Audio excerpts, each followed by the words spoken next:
भारत में पशुधन का महत्व किसी से छिपा नहीं है। भारत एक कृषि प्रधान, एक पशु प्रधान देश है।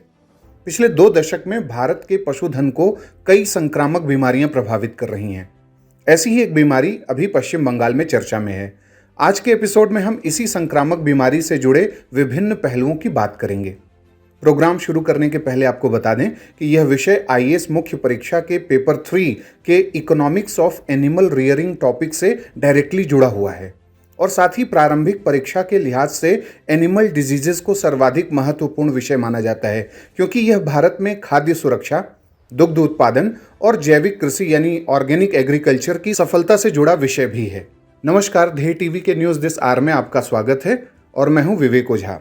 ओमिक्रॉन वेरिएंट के खतरों के बीच पश्चिम बंगाल राज्य में हाल में ब्रुसेलोसिस के बढ़ते मामलों ने चिंता उत्पन्न कर दिया है। इस राज्य में पशुओं में यह बीमारी तेजी से बढ़ रही है। वहीं वैश्विक स्तर पर बात करें तो पिछले साल चीन के उत्तर पश्चिमी इलाके में स्थित गैंसू प्रांत के लॉन्जोउ शहर में सैकड़ों लोग ब्रुसेलोसिस संक्रमण से पीड़ित पाए गए थे। अब जानते हैं कि ब्रुसेलोसिस बीमारी है क्या। ब्रुसेलोसिस एक बैक्टीरियल यानी जीवाणु जनित बीमारी है। इसे एक जूनोटिक डिजीज भी कहते हैं। यह मवेशियों यानी कैटल, गाय, बकरी, भेड़ों, स्वाइन्स यानी जो सूअर होते हैं, कुत्ते, इन सबको संक्रमित करता है, इन्फेक्ट करता है। इसे लहरदार बुखार, भूमध्य सागरीय बुखार और माल्टा बुखार या माल्टा ज्वर के नाम से भी जाना जाता है।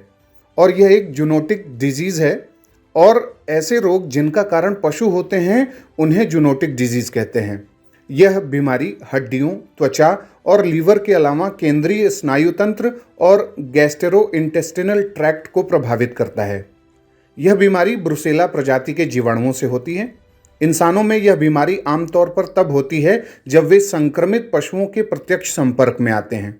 संक्रमित पशुओं के मांस या ऐसी पशुओं के दूषित उत्पादों को पीने के चलते यह बीमारी इंसानों को भी लग जाती है। संक्रमित पशुओं के पाश्चरीकृत दूध और पनीर से भी यह होता है। WHO के अनुसार पर्सन टू पर्सन संक्रमण बहुत दुर्लभ होता है, लेकिन इससे यह स्पष्ट है कि इंसानों से इंसानों में संक्रमण की संभावना को खारिज नहीं किया जा सकता। संक्रमित पशु उत्पादों को खाने पीने से या हवा में मौजूद बैक्टीरिया सांस लेने से इंसान में पहुंच जाने से इंसान संक्रमण का शिकार हो जाते हैं। अगर इसके लक्षणों की बात करें तो ये फ्लू जैसे लक्षणों को दर्शाता है। यह बुखार, कमजोरी, वजन में कमी जैसे लक्षणों के साथ दिखता है। विश्व स्वास्थ्य संगठन का कहना है कि बीमारी के लक्षण आने में 1 हफ्ते से लेकर 2 महीने भी लग सकते हैं, लेकिन अक्सर 2 से 4 हफ्ते में लक्षण आ जाते हैं। इसके लक्षण में फ्लू, बुखार, पसीना आना, थकान, भूख न लगना, सिर दर्द, वजन घटना और मांसपेशियों में दर्द शामिल है।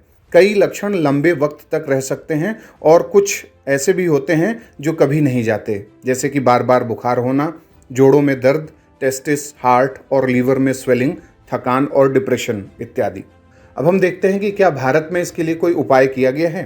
तो इस संदर्भ में राष्ट्रीय पशु रोग नियंत्रण कार्यक्रम का जिक्र किया जाना जरूरी है।